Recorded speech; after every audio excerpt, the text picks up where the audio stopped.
Fragments of silicon, part of a complete breakfast.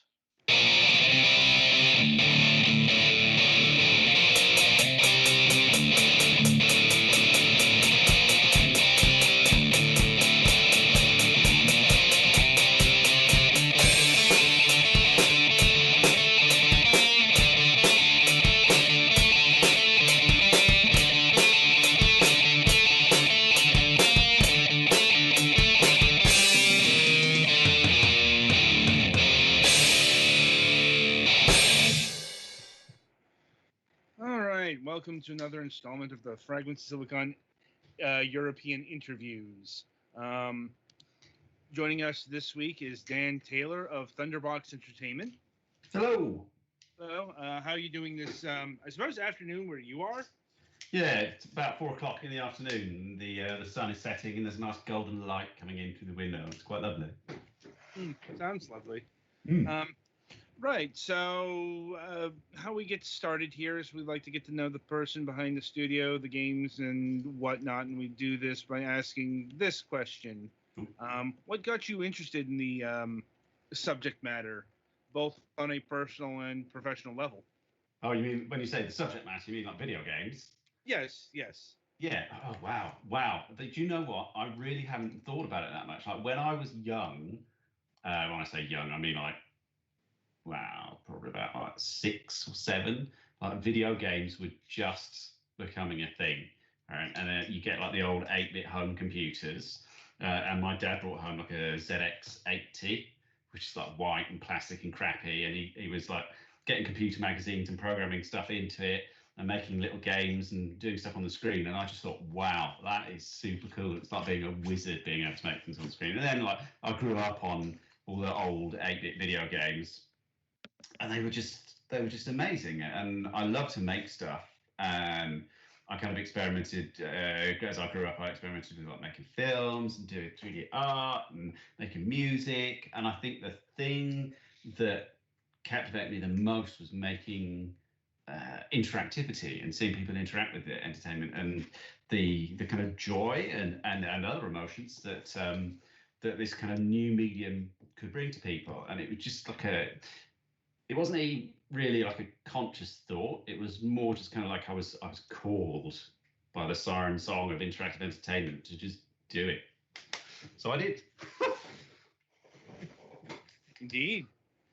And what was your intro point in terms of like professionally developing games? Like, did you go to college for that? Or No, I didn't. So when I went to college, there weren't any game design kind of courses.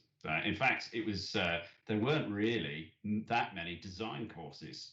So I ended up studying engineering, uh, and having spent 4 years doing engineering, I didn't want to do engineering. I wanted to make video games. But I did my thesis in virtual reality, weirdly, about, let's see, 30, 25 years ago, when like virtual reality was really rubbish. Because I wanted to make video games, and I thought that would be a good stepping stone. And I applied to every single studio in the UK, pretty much, and I couldn't get a job doing like art or game design or whatever, because there's no qualification for it. There weren't any tools that you could use to make mods like there are now. So it was rock hard to get in. So I ended up doing marketing for a small marketing agency that was doing marketing for Half-Life in the UK. So we did a little bit of street marketing, like guerrilla marketing for Half-Life, Wipeout 3, a game called Or Die Trying, which is kind of like a Tomb Raider-y clone. I remember that one. I really like that game. But yeah. So I did video game marketing for about 10 years at companies like Virgin Interactive, working on Street Fighter and Resident Evil, and I eventually ended up at Sony PlayStation as like a European product manager. So they basically handle like the marketing for the games all over Europe and Australia.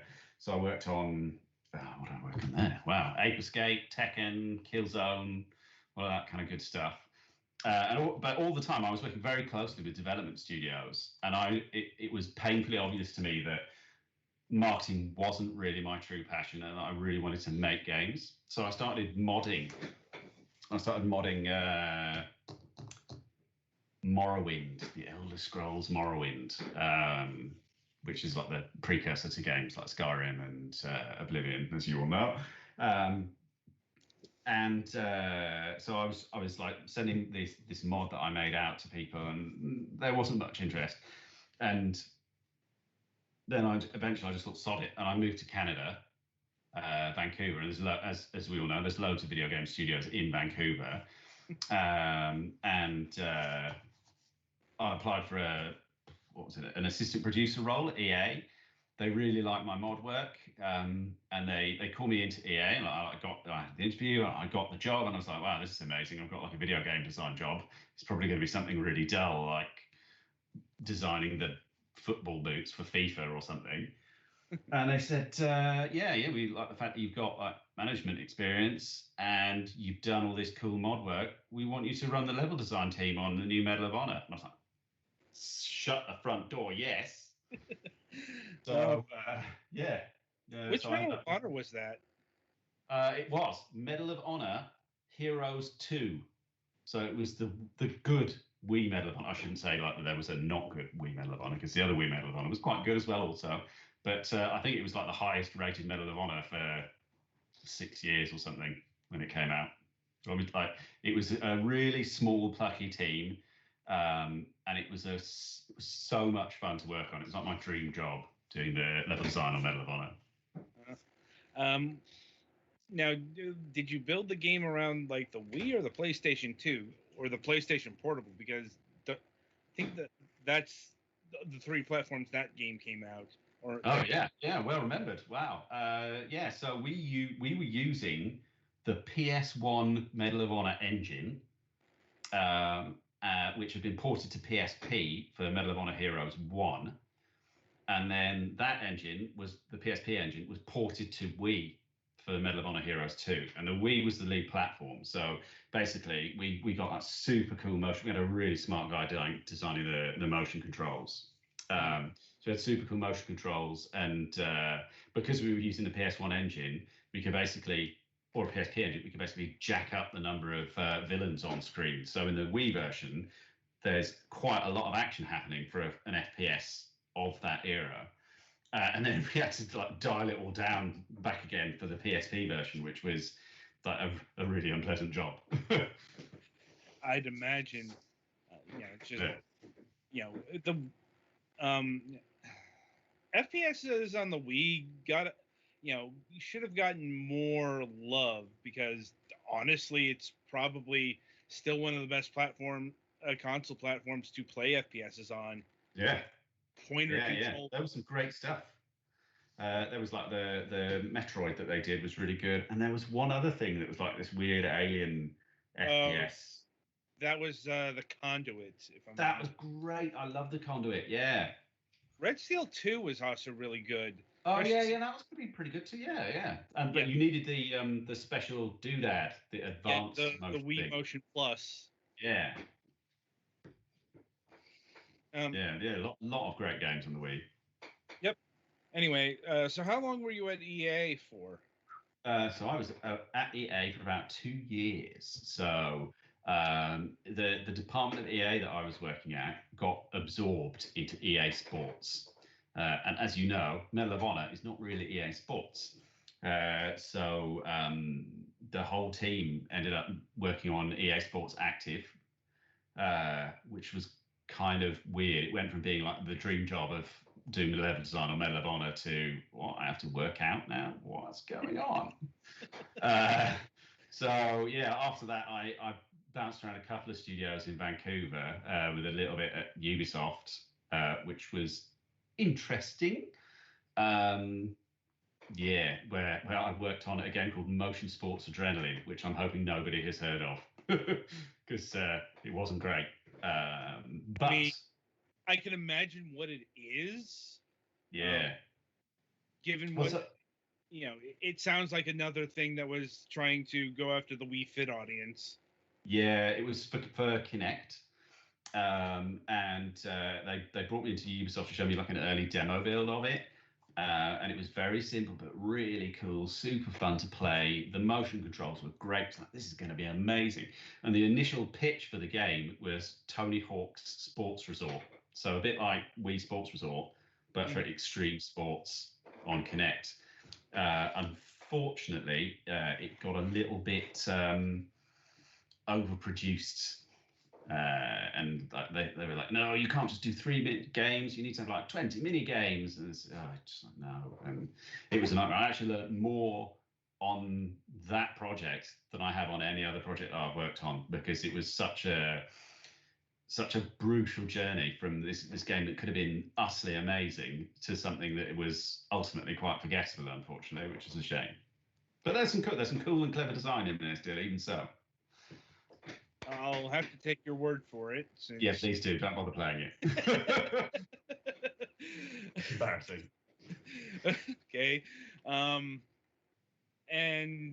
after Ubisoft, where did you end up? Oh, yeah. So Ubisoft, I ended up in Montreal after that. So I moved from Vancouver to Montreal because Ubisoft...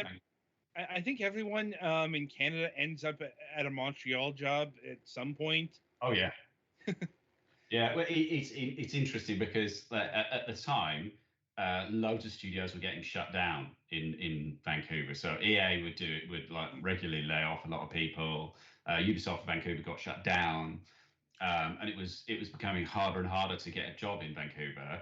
So a lot of people moved out to Montreal, and it was like the end of The Empire Strikes Back. You know, where like Han Solo is frozen in carbonite, and everyone disappears off to try and find Han Solo. And Montreal is kind of like the Jabba's palace, where everybody meets up to kick ass. So basically, all of my mates moved to Montreal.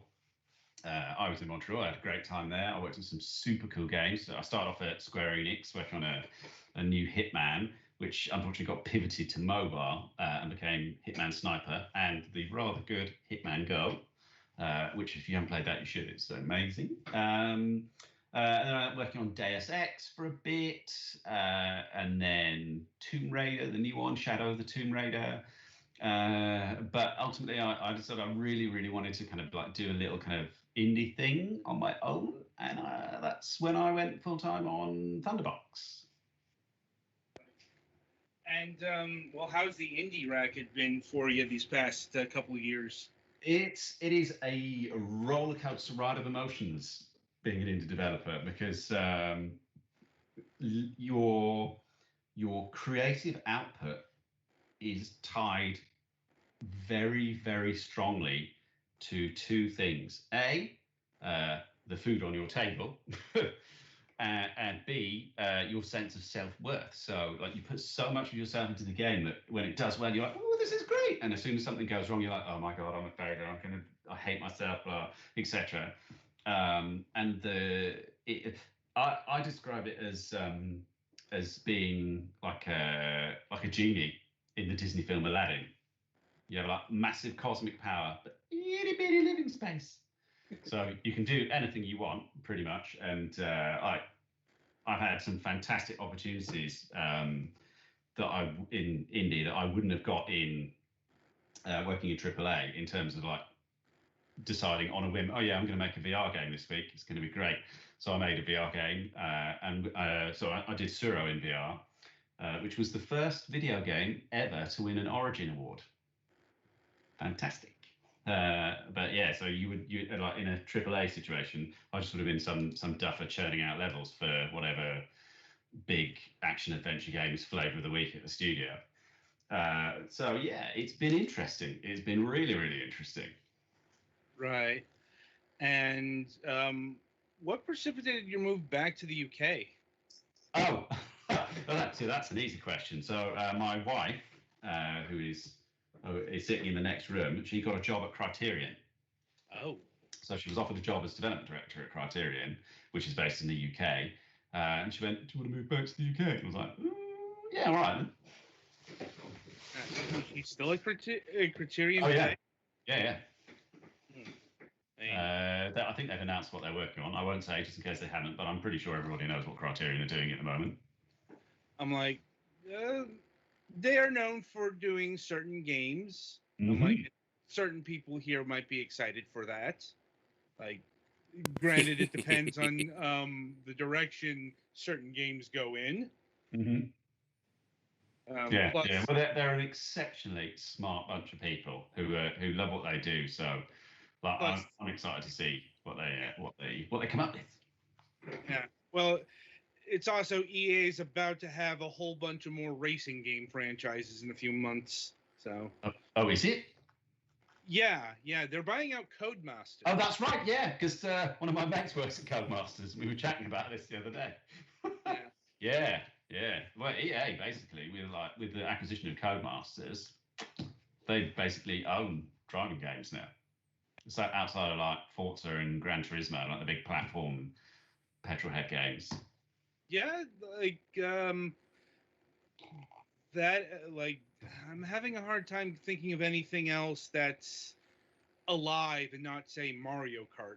Yeah, a lot of the other racing games are format exclusive. Uh-huh. Or just, dead. You know, looking at Yeah, you, Sega Racers. yeah. Yeah. Anyway, um, so Okay. so Thunderbox Entertainment, is it just you? Are you a It solo? is. It is just me at the moment. So the plan was to like pop out a few games, make millions and millions of dollars, and start my own massive studio. That's going a little slower than anticipated. So it is just me, but I employ a super cool bunch of freelancers. So we've got like a guy called Elijah who does all the dynamic soundtrack on the Captain is Dead. He's based in Montreal. He's super talented. He's done a great job. And then I've got artists in Germany and New Zealand and Montreal, all doing the character work for The Captain is Dead. I've got an online guy in Tunisia who does kind of my online, but I kind of pull freelancers in as and when I need them. So I get these great people, and I've built up like a crew who I know I can go to, and I can say, look, I need this character for this in this, and I know that they're just going to knock it out of the park. Uh, um, and that means that I've got this access to this cool talent, but I don't have the pressure of keeping them on full-time staff yet. Hopefully, if my games do well, we can add some more people to the full-time staff at Thunderbox. That is the dream. No doubt, no doubt. Um, and I think you've released 3 games so far. Uh, see, that depends on whether you class Suro VR as a different game to Suro. I would say yes. So four games. Like, Yeah. fair So enough. Suro, which is like Zero, is that a board game with the dragon paths? that's it. Yes. So that was our I've never first actually game. played that, but I always look at it when I'm in game stores and kind of want to. Open it, pick it up. It's great. So the nice thing about Suro, and this is true of all of the games from that publisher, Calliope, is that they can be played with 8 people. So if you've got a big board game night, when this rubbishy pandemic is over, if you've got a big board game night, everyone can play, and they're very well balanced so that kids and adults can go up against each other on a relatively level playing field. So if you want to be strategic and like all adulty about how you play, you can do that. But also there's a little bit of luck to it, so kids can kind of like compete. So their games they're great family games, which is what kind of drew me to Suro because it's simple and it's really cool. I got. Yeah, yeah. So we did Suro. Then we did Roll for It with them as well, which is their fun little dice game. We did Suro in VR, which was there's a whole interesting story behind that as well, which I can go into in a minute. And yeah, we literally this week we put out The Captain is Dead, which is something totally different. Indeed, and we'll get to the Captain is Dead in a bit here, but I am interested in Suro VR because is that like the board game in VR? Or Yeah. So we were actually having a chat with Oculus. Oculus rang and said, "Oh hey, yeah, we really love Suro. We'd like to talk about a VR version." I went, "Yeah, whatever." So I talked with them, And I said, yeah, we love it. We'd like to do a VR version. Would you like some hardware? And I was like, ooh, I'm going to blag me one of those like super cool new Oculus Rifts. And I went, yes, please. He said, yeah, we'll send you over some Gear VR. I was like, what, Gear VR? He goes, yeah, it's like this new mobile thing. You like stick a mobile phone in the thing in your head and you can play VR. And I was like, okay. I thought, oh God, this is going to be rubbish, whatever. So he sent me over this Gear VR. I tried it and I was like, wow, this is amazing. We have got to put Suro on this. This is so cool. So I spent 2 weeks doing Suro in VR, and it was literally like you're just sitting at a table with the board, and it was so bad. It was so bad. So I put it like on a back burner, and then I think it must have been 2 years later.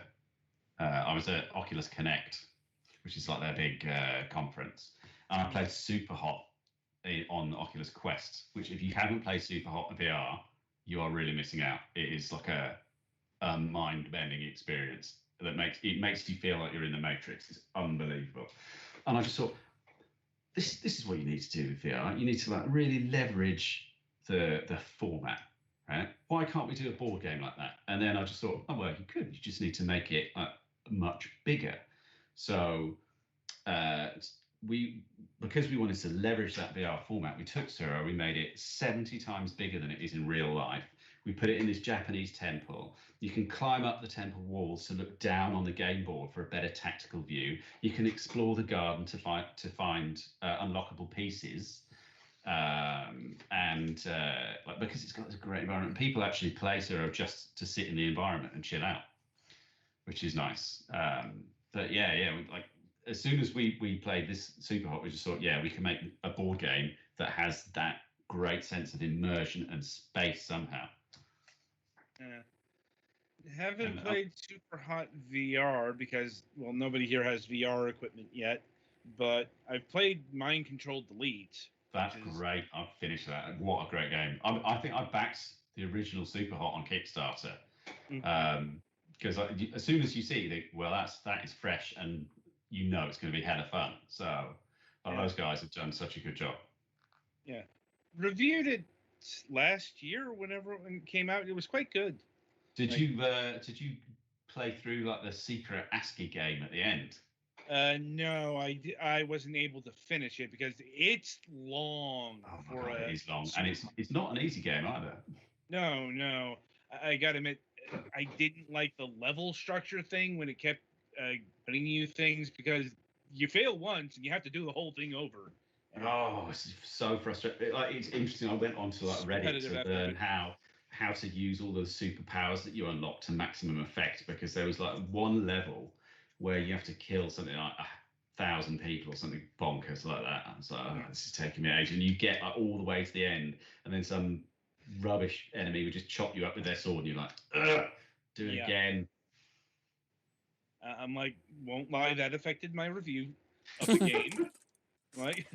Well, I'm a little bit OCD, so I will just pick one thing and just play it and play it and play it and play it and play it. And Super Hot like tickled that itch where I had to go in and play it more when I failed.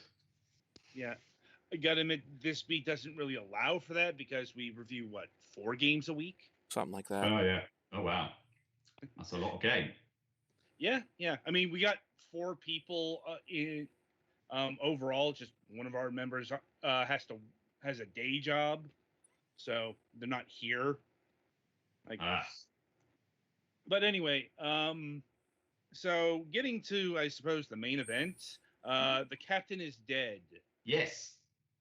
Right. So I guess my first question is this based off of an existing property, or is this like your own creation? This is based on a board game, so a lot of people are quite surprised by that because it doesn't look or feel like your traditional digital board game. But The Captain is Dead is a board game that's been out for a number of years. It was originally released by the Game Crafter, who are wonderful people, and it was picked up by AEG, who are also wonderful people. And it is a lot of fun to play. It is a fantastic co-op board game. Like, Alex, have you seen this at your GameStop or Game Shop? It hasn't grabbed my attention if I've seen it, but I probably have. I think there are 3 different versions of the Captain is Dead. There's classic Captain is Dead. There's Captain is Dead Lockdown, where they get captured by aliens and sent to prison. And then there's Captain is Dead Dangerous Planet, where they crash their shuttle on a planet and they have to like repair the shuttle and escape. Mm. And just from that lineup, I'm guessing this is Captain is Dead Classic. It is indeed. If everything goes well, who knows? There may be some extra things. We shall see. I can't guarantee anything, but I'd like to make more Captain is Dead. True enough. But anyway, what led you to wanting to make a game with this particular property? Well, so there are a couple of things. Right? The easy answer is this game is superb fun. The board game is hilarious. So the first time we played it, me and my buddies, we were like, yeah, this is a great game. Secondly, I am a massive Star Trek nerd, so the whole wrapper for the game spoke to me. And then, slightly less interesting, well, more interesting, I don't know actually, is we have I've developed an evaluation process for board games in terms of their suitability for digitization, because when you spend 2-3 years digitizing a board game, you want to be sure when you start that it's going to be a good digital product. So we numerically rate loads and loads of board games on complexity, turn time, characterization, art style, loads and loads of stuff like that. And Captain is Dead scored very, very highly on our digitometer, if you will. Well, I mean, I suppose that's good. Yeah. And was the process to convert the Captain is Dead to the digital landscape easier or harder than your previous efforts? Oh, I would say significantly harder because of the kind of full 3D style we've gone for. There's a lot more kind of sound and animation and all of that stuff.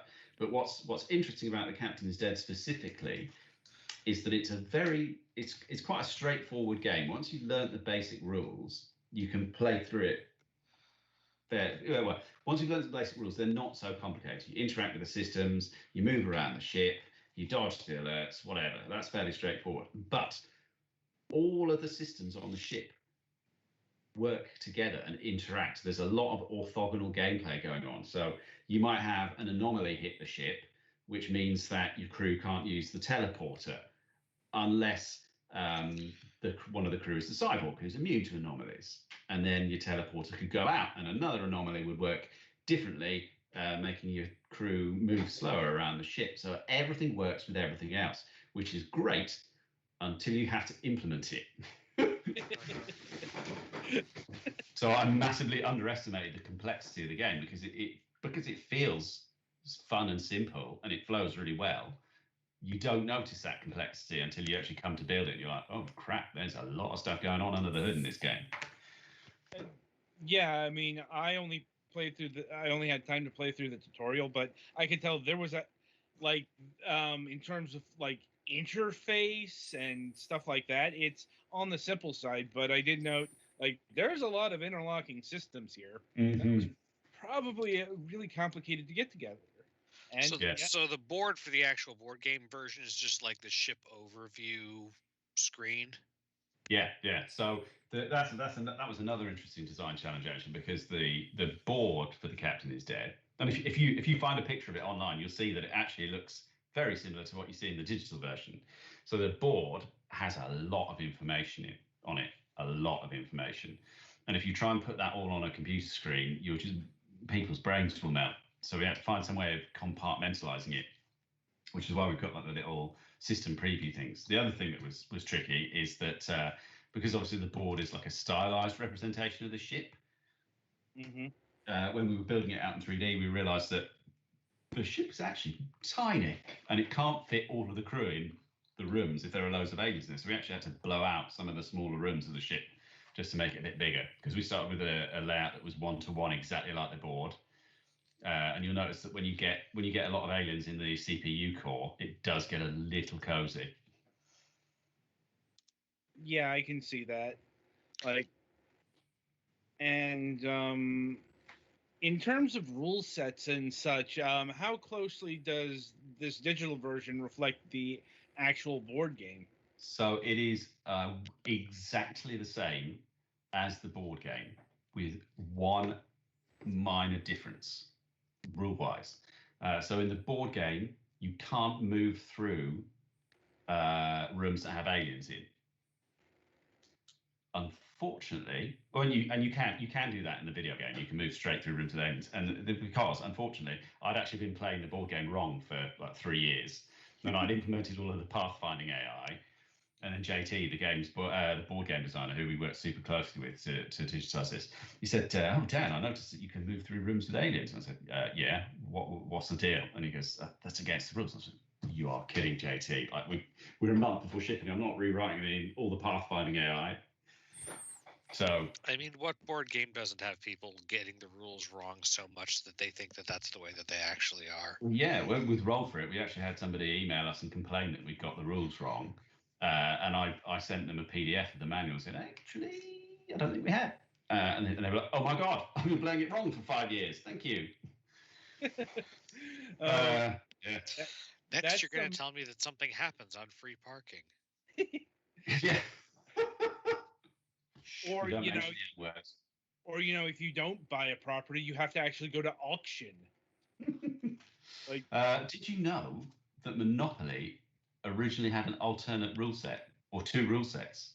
So it was designed to show the evils of capitalism, right? And there's a capitalist rule set. There was originally a capitalist rule set and a socialist rule set where you all work cooperatively.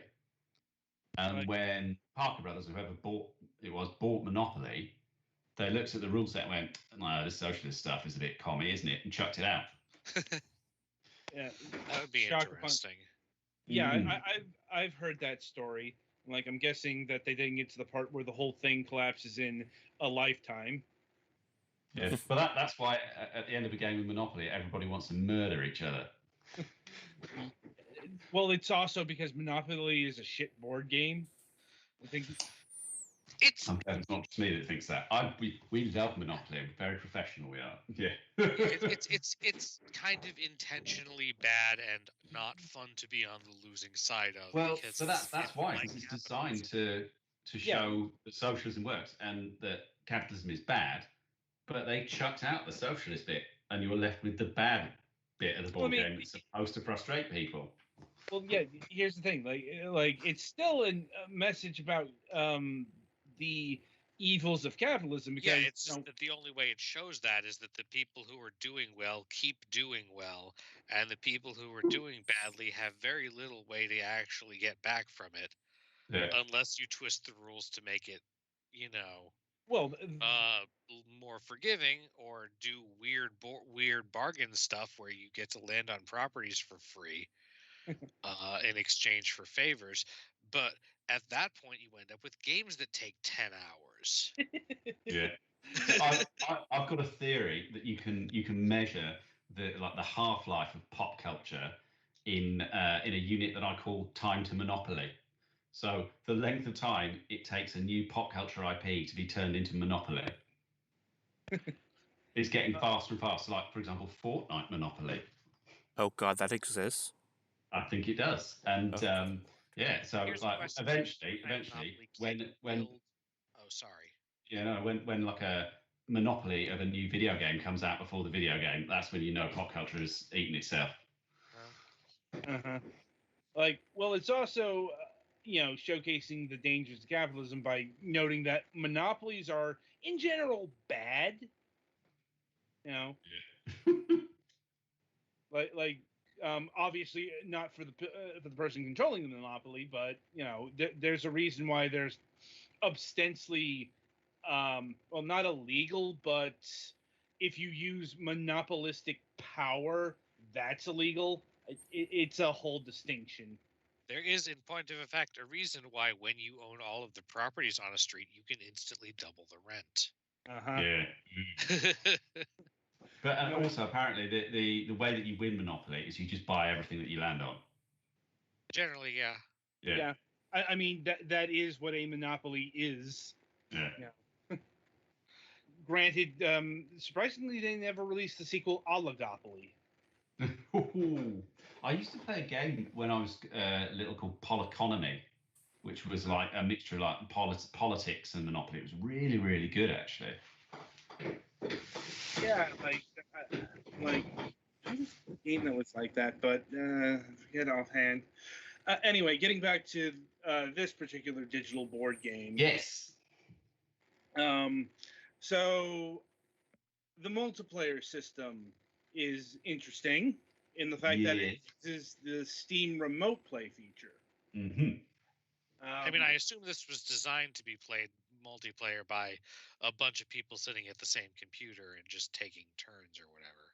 Yeah. So that is a very interesting question. Actually, it's been very much on my mind recently because when we started working on this game, I wanted it to be a single player game, and I thought, yeah, you can play the single player, and it'd be super cool as a single player experience.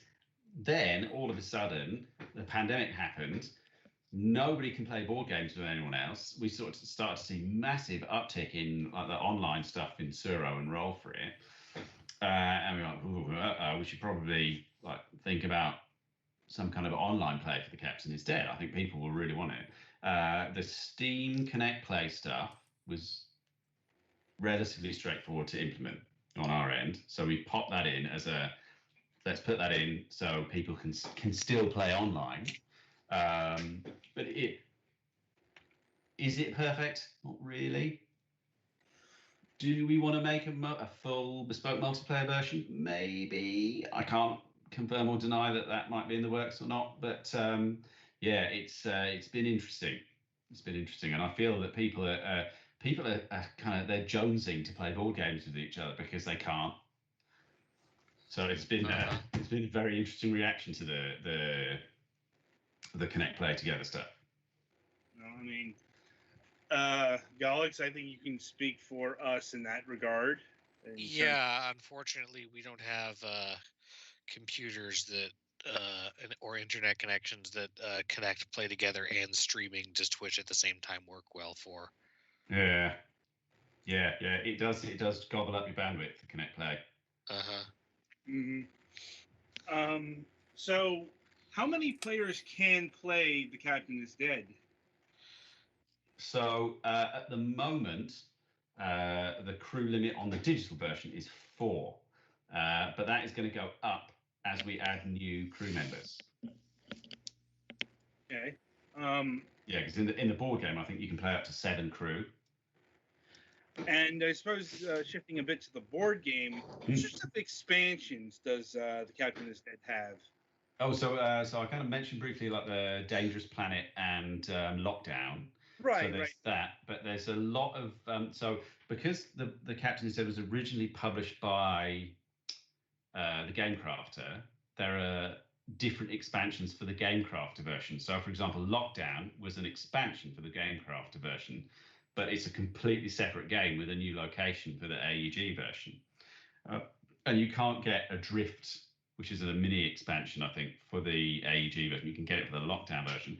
And I think the AEG are about to release a mini expansion called the Problem with Pribbles, which is based on a famous Star Trek episode, or an episode of a certain show that I must not mention. Yeah, it's based off of Spork's brain. Yeah, Spork. Anyway, and are you seeking to incorporate those smaller expansions into this? We'd like to. We definitely like to get all of the stuff in. The issue we have is we've got to get the crew in first. That's our top priority. We're going to get the crew up to the full 18. Because I think people are grumpy that their favourite characters weren't included in the initial loadout. A lot of people want to see the hologram in the next update. So, like, if you join the Captain is Dead Discord server, you can vote for your favourite character for the next update. But yeah, if people are really loving it, we will divert our energy into doing more content. Right. And as far as the crew members who haven't appeared yet, who are the other 4 characters? Because, gotta admit, I am not familiar with the board game here. So yeah, the board game has got 18 characters that you can choose from, and every single character has got a special ability and a slightly different kind of makeup. And when we originally started, we had who did we have on the original crew? It was the ensign, who is really good at zooming around the ship and swapping things. We had ensign, the cyborg, who's immune to anomaly. We had the soldier, who's really good at eliminating aliens. That's 3. We had the crewman, who's good at dying. He's one of my favourites, actually. He's hilarious. And then we had the teleporter chief, who gets to teleport twice for free. But what we found was the game was rock hard with those characters. Because apparently I'd only included support characters, according to JT. He's like, oh yeah, you've only included support characters. I'm like, why didn't you tell me that earlier, JT? So we switched out the teleporter chief for the chief engineer and the admiral. And they both make the game a lot easier. So if you're playing the game, pick the admiral and the chief engineer first, because the admiral can spank battle plans, which give you like a super massive advantage, and the chief engineer basically makes it a lot easier to fix the jump core, which is the win condition for the game. So on the board game, you have up to 7 of the 18 characters active. Yeah, and I think we might max out at 6 purely because the ship, you can't actually get like 7 characters in a room at the same time. Yeah. I was going to say, that seems like the space. Yeah, but I think six will be a good trade-off. So we've got like the teleporter chief is coming up next, and we've got the tactical officer, probably the hologram after that.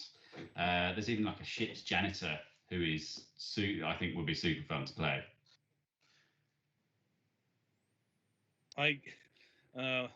I'm getting Space Quest flashbacks now. So interestingly, I think the janitor. I'm looking at that. It's fun that that this game includes at least a link to the PDF of the board game instruction manual. I think it will help people. There's a lot of tactical tips in the instruction manual. But yeah, I'm just looking at the rules and seeing that they're distinguished mostly by how many actions they have, how many cards you can hold in your hand at once, and then discounts, which I assume are free actions of a certain type or something like that. Yeah. So you got all the in the Captain's Dead, you've got 2 currencies. You've got actions, which you like your basic. You can do 5 of these or 4 of these every turn. Some characters have more actions. Some characters get bonus actions depending on how they start the turn. And then you've got skills. So you've got engineering, science, command, and tactical skills. And then you have to spend those to do things on the ship. But some of the crews have skill discounts, which is like their specialty training. So, for example, the crewman has got a tactical discount. So he always uses 1 less tactical skill when he does an action. Gotcha. So it's nice. So for example, like the soldier, she's got a tactical and a command discount, which makes her really good in the armory because she can basically crack out the torpedoes and then like, wax all the aliens with the security station. But like counterintuitively, like JT told me this, and like it totally changed the way I played the games. And like try not to move around the ship too much because moving gobbles up all your actions. If you can sit players in the rooms that they're most effective in, you'll get better value for money. And a lot of the Captain's Dead is working out how you can get the value for the actions and skills that you've got, the maximum value. Right. Yeah, that sounds logical. Yeah. A lot of the time it plays like a puzzle, almost like a sliding block puzzle. You're like, well, if I beam this character over here, they'll be safe from this action, this like anomaly that's going to happen, and then I can collect this from there and go here and fire that torpedo. And so you really have to think ahead like a sliding block puzzle. It's got a lot weird. of complicated stuff, but I assume that once you have played it some, it becomes more second nature. Yeah. Well, so the thing that we implemented in this game that had the biggest impact on gameplay fun was the undo button, which sounds kind of weird, but one of the I'm gonna start talking about something completely different in a minute. But one of the things that we wanted people to feel with this was that they were smart, like who's the guy? Matt Damon in The Martian, right? So if you don't know the rules, you won't feel smart. So how do you learn the rules? You experiment, and the greatest aid to experimenting is making players feel that they can experiment without consequence. So Mark of the Ninja does this really well. So we put in an undo button so that you can muck around and try stuff out and see if it has the effect that you think. And if it doesn't, you can just undo. And that was really, really important. So and rewinding a little bit to the Martian one. So all the games that I develop use a system called emotional game design, which is essentially you start at the end of the process, right? So with the player, what emotion do you want the player to feel? Right? So if you can identify like 2 or 3 key emotions, you can then work backwards from those emotions to define your gameplay features and mechanics. So if the captain is dead, the key emotions were wonder, peril, and camaraderie. So for wonder, we really wanted that sense of like being a stranger in a strange land, like Flash Gordon or The Last Starfighter or Tron or something like that. So that kind of informed a lot of the kind of the audio, like the music and the visual elements and the styling of the game. And then for peril, we wanted kind of that sense of impending doom that you get in a movie like Gravity, and the feeling of being persecuted, like Wrath of Khan, but also the feeling of being clever and being able to survive, like in The Martian. So that's why that drove kind of like the undo button, the tutorial.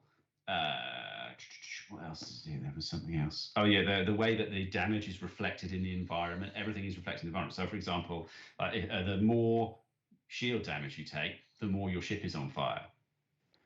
And the more aliens you have on board, the chattier they'll become. They'll start like yelling at you more. So loads of little things like that are all tied into what's going on. And actually, the ship's AI.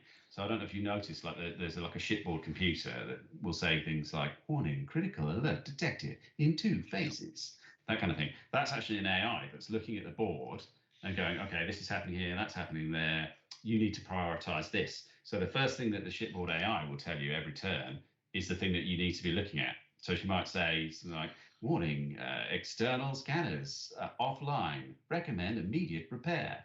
So she's actually like giving quite good advice, which is another little subtle thing that will make the player feel a bit clever if they listen to the thing and do what was kind of suggested. They don't have to, of course, but it's usually a sensible suggestion.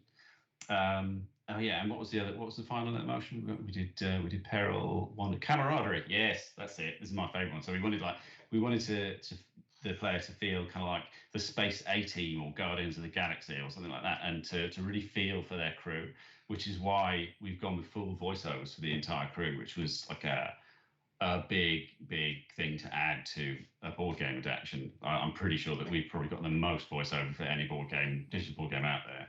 And we've got some super wonderful talented people doing the voiceover. So we were chatting about Kevin Brighton from the Stanley Parable doing the tutorial. We've got Elias Fexis, who you may recognise as Adam Jensen from Deus Ex, as the crewman. He's a hilarious Star Trek nerd. He's such a massive Star Trek fan. And he just did a great job on the crew. I pitched it to him. I said, like, I'm working on this game. Do you want to like you want to do one of the voices of us? And he was like, dude, you know I'm a massive Trek fan. So yeah, that was cool. Oh, I mean, so what's the reaction been since for the game since it's been released? Now it's early days, but Yeah, yeah. So it's hard to say. We've only been out a month, but people are enjoying it. Like it's very rewarding to watch people. I've been watching streamers play it, and they start off and they're like, "Oh, I don't know what's going on," and by the end of their first play, they're like, "Okay, I need to get this guy over here and fix this and swap this out with that." So you can see the learning process as people play, and they don't save the shit, but they're like, "That was really hard, but I had a lot of fun." And that to me is super enjoyable. People are really enjoying the music as well, which was a big risk. So we looked at we originally, when I was originally developing this, I used the theme from Wrath of Khan as the background music, just so I had something to set the kind of tone a bit. And as the more I played it, the more I thought there's something that doesn't mesh correctly. And it was that we got all this like low poly sound, low poly art style, and like the bleepy bloopy sound, low 8-bit sound effects, and we got this symphonic score, and it didn't fit. And I thought, I want something that's going to match up. Why don't we go with some like dark synth, retro, electronic shenanigans? So I reached out to Occam's Laser, who does the soundtrack, who's kind of he's like a dark. He's a very nice chap, but he puts out like super dark music, which has got the fit sensation of impending doom, but also kind of like a nice upbeat energy to it.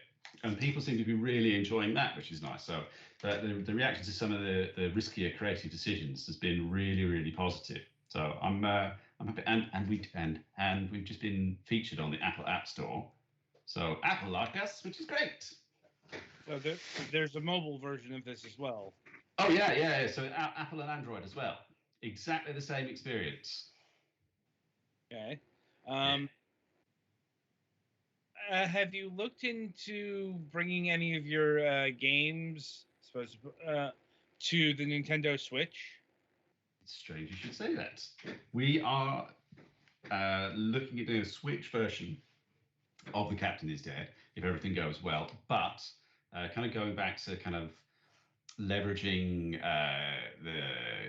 the hardware that we developed for, like we did with Zero VR. We wouldn't want to make it like a little clicky isometric strategy game. We probably want to do something a bit more interesting for a joystick-driven system. Well, and the thing I can't say anything more than that. Yeah. I mean, I will note that the Switch is not necessarily a joystick-driven system. It can be, but it can also be touchscreen. It's optimally controller-based, but yes, there is also a touchscreen mode. Yeah. And technically, I think you could probably do gyro pointer stuff. Yeah. I mean, it's got the motion control as well in the Joy-Cons, but that's definitely not as used as it was in, say, the Wii days. Yeah. But yeah, it's interesting, the motion control stuff for the Switch, because it's in there, but I don't feel people use it that much. Right. And now, in terms of computer systems, is this game Windows only, or is it available on Mac and Linux as well? So it is available on Steam for PC and Mac. Mm-hmm. We tried really hard to do a Linux build, but for some reason, it won't build on Linux. Also, the audio tech that we're using to do the dynamic soundtrack and the voiceovers, we'd have to pay a load of extra money to get onto Linux, and I honestly don't know if the audience is out there, unfortunately, to justify something. But if I can get it building on Linux, who knows? We did Suro for Linux, and we had the Linux Gaming Consortium help us beta test it, and they were super helpful. And I'm a bit upset at the lack of Linux. Yeah, well, it's because if you can get it running on one system that runs Linux, you got it running on one system that runs Linux. Yes, indeed. Yeah. And also, I don't currently have a Linux machine to test it on. And I suppose my final question, because we are running low on time here, Is are you exploring other storefronts on PC? Like, is this game looking at GOG, EGS, what have you? Yeah, we would love to be on the Epic Store if anyone from Epic is listening. Yeah, GOG, Humble. Humble have been super lovely, actually. Green Man, maybe. We'll see how it goes. Yeah, I can't guarantee anything. Is there a store of preference for you guys? Steam, I guess, in the sense Yeah. that this is Yeah, GOG isn't bad. you know. But Steam is just the most convenient one generally.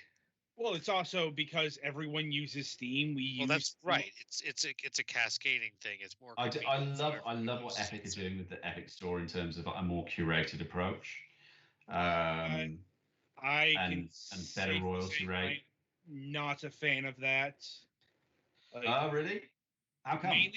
Mainly because developers get left out, and we've had people on the show mention that. Like, in fact, there was somebody here not too long ago who compared it to Steam of 10 years ago. So it's got its downsides. Plus, Yeah, I so believe as their somebody who's been infrastructure is still. trying to get the attention of Epic Games, I can totally understand that. From a consumer perspective, I like the free games. That's cool. Right. And from a developer perspective, like I find that Steam is so clogged up at the moment. Trying to get noticed on Steam is rock hard. You have to spend as much work on visibility, pretty much as you do developing the game. Yeah, no, like nobody's saying that Steam doesn't have its problems. It's just the Epic Game Store isn't exactly what was the Shangri-La that was promised by certain people who are Tim Sweeney. Yeah, I believe its infrastructure also still has some issues. Yeah, they still don't have a shopping cart. That that continues to vex me. Have they got wish lists yet?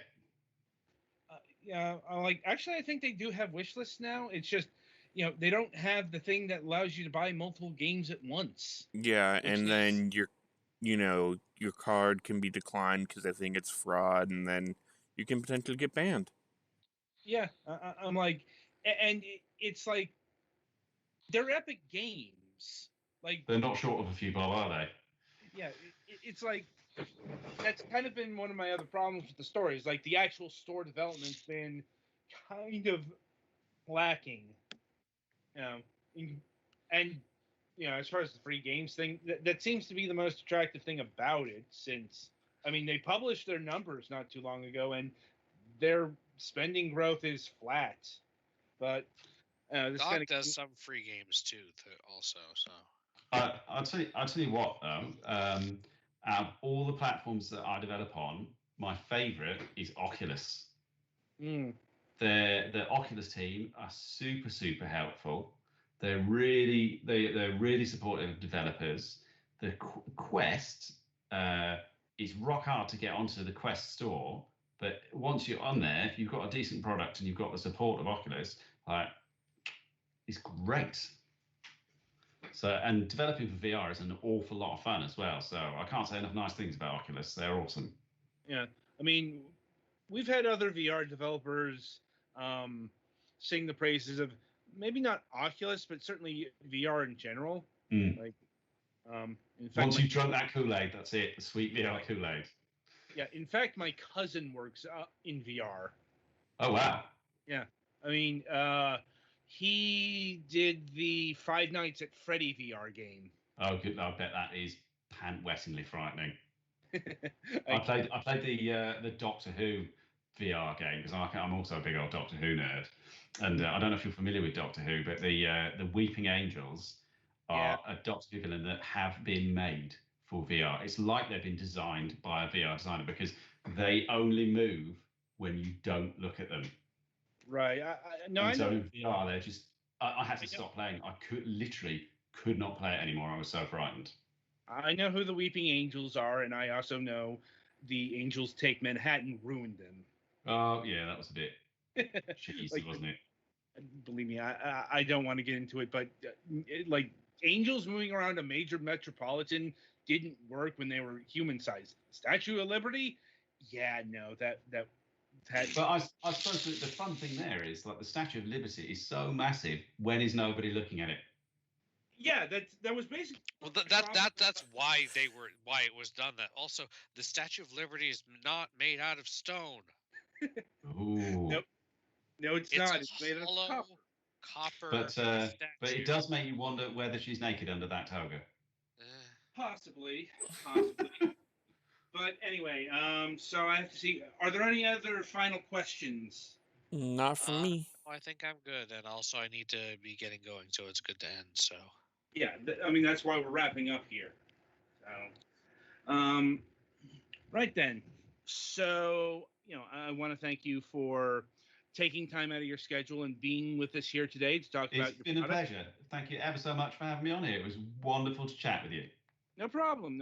And maybe we'll have you back on the program when you have a new project, or if this has changed significantly enough for us to warrant a new interview. Yeah. Right. But in the meantime, I've got a sneaky feeling it will. I don't want to give any spoilers away, but yeah. But until I'll leave you with that tidbit. Right. Until then, the game is The Captain is Dead. It's available on Steam and iOS and Android. Steam version is $19.99, although it's currently on discount for 10% off. Yep. Get it while it's fresh. Yeah. As of this recording, that'll last until Sunday. How much are the mobile versions? The mobile versions are $9.99 US, and I think there's a 10% off this week on the Apple version. Okay, and be sure to pick the game up on your platform of choice. Right, so that'll about do it for this installment of Fragments Silicon. As always, be sure to join us on the Sunday review session, and until then, I shall wish you good gaming.